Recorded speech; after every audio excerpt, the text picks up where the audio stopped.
Hello, it's Scott Manley here. Now, today I'm very excited to show this.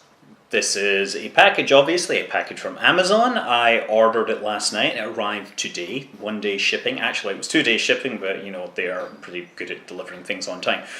The reason why I want to show you this is, well, can you figure out what's inside it? Well, I can figure out what's inside it using my trusty iPhone. Now, phones, if you don't know, smartphones these days, you probably know they have the screen, they have memory, storage, radios for talking to networks. They also have sensors. They have accelerometers so you can detect rotation. You can have gyroscopes for that. You have GPS, and they have magnetometers so they can sense the Earth's magnetic field. This is a little magnetometer app, and you can actually see there's 3 axes here, which is pretty cool because as I rotate the phone, you see the red and the green are kind of exchanging places as the orientation of the magnetic field changes. Well, of course, you can guess what's going to happen by now. Actually, what's going to happen is my phone is going to go into power saving. You can guess that when I bring this thing close, the magnetic field is going to go incredibly insane. This is just like through the packaging, it's pretty cool. Normally, the magnetic field measured by this thing, look at this, whoa, yeah. Normally the magnetic field measured by this device will be about 50 microtesla. Tesla is the natural or the standard unit of magnetic field.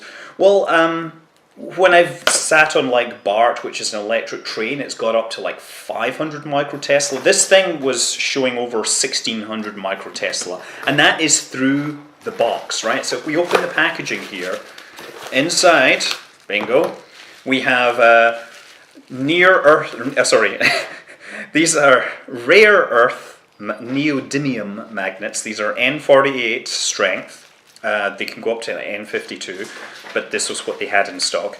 They are 3 millimeters thick and 12 millimeters across. And the reason I got these is because I want to use them to modify my joystick to try and improve the dead zone.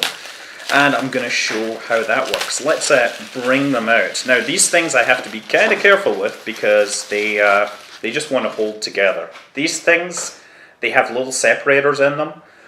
The force pulling these things together is probably of the order of about 3 kilograms, 6 pounds. It is, you know, it's hard to even displace them just a little, and of course it's dangerous. So I'm not going to do that on camera because this is a disaster waiting to happen. If you order these things, you have to be very careful. If they jump together, they can shatter, right? So before you go out and buy super strong magnets from Amazon, be aware you probably want to have a pair of safety glasses when you're working with them, just in case. But let's go and try and see how it works with my joystick. Okay. So this is my setup here. Obviously you can see all my wonderful knickknacks, but you can see most importantly this Saitek X52 Pro, which I have been getting a lot of use from. It has been an exceptionally useful gizmo while playing Elite, but it does have a fair degree of a dead zone here. You can just sometimes see it moving just a bit, but the word is, and this is what I've heard, and what I'm going to test is that you can improve this dead zone by increasing the strength of the magnets being used by the stick. Now inside this there's a set of Hall effect sensors, and Hall effect sensors, if you don't know, use the Hall effect to sense magnetic field. And so what you do is the joystick moves the sensors through the magnetic field, and those will then figure out the position of the stick. So by increasing the strength of the magnetic field with these new magnets, I should in theory be able to improve my joystick. So let's take it apart and find out how we have to do that. Okay, so now we are ready to actually start modifying things. And before you do anything, be aware that if you open your joystick up, you will void the warranty, and if you break it, then you've bought it. Well, you've already bought it, but you're not getting a free replacement or anything like that. That being aside, it's actually quite easy, you know, and there are many other video guides that are far more detailed than mine, so I'm just going to give you the broad overview here. To take it apart, on the bottom, you're looking for the recessed screws. You see there's one here, one just about here, one no, where is it? One just here. You can, I gotta do the angle in this. There you go, you see that? Don't confuse it with these holes, by the way. See that? That is actually a hole that runs all the way through the base of the joystick. That's for people that say want to bolt it or, you know, screw it onto their desk or something like that. Now there is one more which is actually underneath this rubber foot, so you have to take that off to get at it. But let's do that and I'll show you what's inside.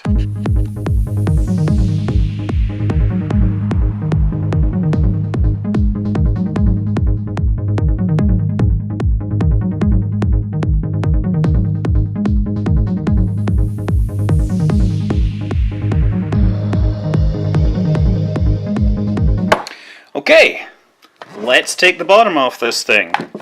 Whew, see, bottom comes away nicely. Now, what we have here, I'm just going to turn it around, is you have your Hall effect sensors here and here. And what happens is the motion of the joystick pushes it through this field. As I turn it, and let's actually try turning it from here. There's pitch, you see how it moves this thing, right?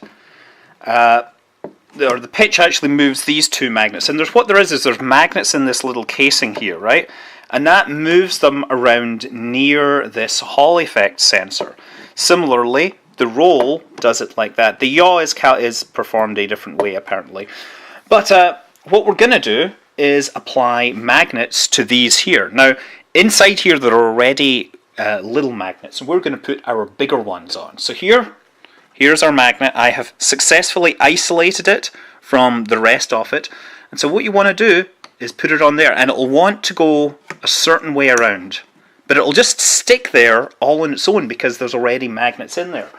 You just have to find the right angle, and it'll become obvious when you do it. Well, this one is going to be slightly harder because I got to get in at the cabling. Oh, there it goes, and it just jumps in there like... As I said, these things have pretty strong force. Incidentally, when I pulled the magnets off, I just stuck them to this sheet of metal so that I would have them together. You don't want to be separating them from the stack of magnets when you're trying to do this. It's just, you know, it's hard work. And bingo. One more. Oh man! Oh, that one almost flew away. And whoa, there we go. So now we have new super magnetic field. It's time to put this thing back together again. Now, Hall effect magnetic sensors. The Hall effect is the effect that when an electron moves through a magnetic field, it is deflected sideways by the magnetic field. Now, what happens is if you have a thick wire or coil or something, the electrons get deflected sideways, but as they get deflected sideways, it means that a whole lot of electrons get piled over at one side of the conductor. And that creates an opposite electric field. What happens is they start to repel each other.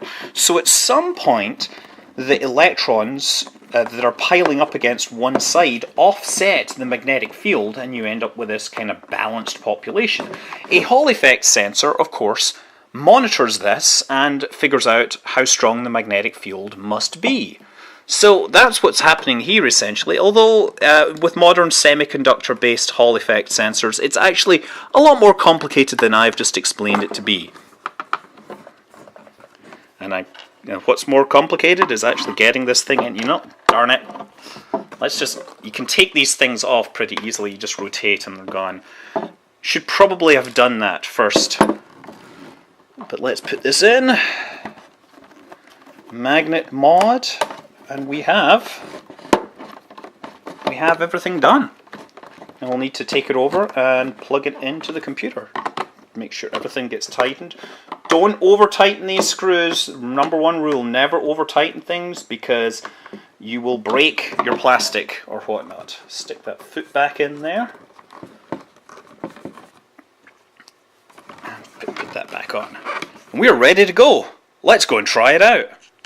Okay, and here we go. This is the new stick. It just moves the same way as the old one. And you can see Elite again in the background. Now, very, very small motions on the stick. Now, actually, we'll make some serious motions on the calibration. So you've got to recalibrate your stick as well for the dead zones and stuff. But that is the mod. That is Simple mod. I'm happy, I'm eager to try using this on some other games to see how it turns out, but it was very, very cheap, other than, you know, if I've ruined my warranty, I'm doomed. But yeah, that's the Saitek X52 Pro magnet mod. It is not the only mod available. There are other suggestions, such as adding a washer in this spring to make it stiffer, if that's your thing. But I haven't done that yet. I'll maybe look at it later. I'm Scott Manley. Fly safe.